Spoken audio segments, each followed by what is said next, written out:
लेकिन जब ये बात आर्य समाज कहता है तो लोग कहते हैं कि आर्य समाजी तो नास्तिक होते हैं, ये तो भगवान को ही नहीं मानते।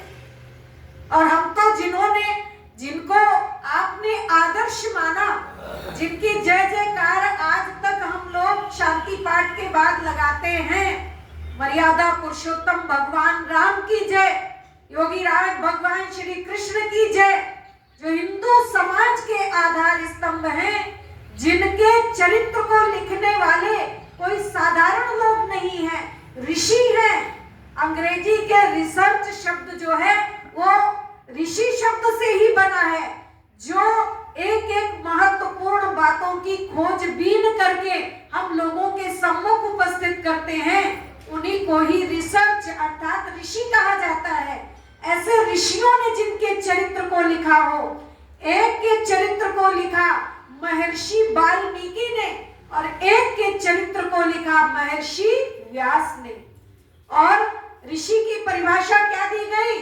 साक्षात्कृत धर्माणो ऋषयः बभूवुः, जिन्होंने ईश्वर और धर्म का साक्षात्कार कर लिया होता है, उन्हीं को ही ऋषि कहा जाता है। जिनके मन में पक्षपात की भावना नहीं रहती, उनको ऋषि कहा जाता है। तो ऐसे ऋषियों ने जिन महान पुरुषों के चरित्र को लिखा हो, निसंदेह ये साधारण पुरुष नहीं थे, अपितु असाधारण पुरुष थे, महापुरुष थे। ऐसे महान पुरुषों ने उस परम पिता परमात्मा की सच्ची और अच्छी व्याख्या की, ओम इति एकाक्षर ब्रह्म व्यारण माम अनुस्मरण, कि वो परमात्मा एक है, उसका मुख्य नाम ओम है और वो सर्वेभ्यो बृहत्वात् ब्रह्म, सबसे बड़ा होने के कारण ब्रह्म है। न क्षरतीति अक्षरः, कभी नष्ट नहीं होता, इसलिए वो अक्षर है। तो हम ऐसे अविनाशी ब्रह्म की उपासना करते हैं, जो दूसरा तीसरा चौथा नहीं, पांचवा छठा सातवां नहीं, आठवां नौवां दसवां नहीं। तो हे अर्जुन, तुम भी उस एक ईश्वर की उपासना करो। ये बात यहाँ योगी राज कृष्ण कह रहे हैं।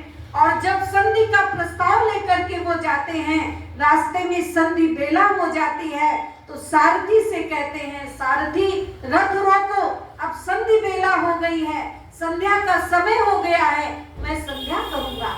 अगर वो स्वयं ईश्वर हैं तो संध्या किसकी कर रहे हैं?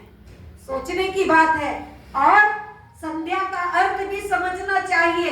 संध्यायन्ति संध्यायते परब्रह्म यस्यां सा संध्या, जहां हम परम पिता परमात्मा का केवल और केवल उसका सब अच्छी प्रकार से ध्यान करते हैं, वही संध्या है। और ये संधि वेला में हम लोग करते हैं प्रातःकाल, जब रात्रि का प्रस्थान, दिन का आगमन प्रारंभ होता है, तो संधि वेला होती है। इसी तरह से सायंकाल भी, जब दिन का प्रस्थान और रात्रि का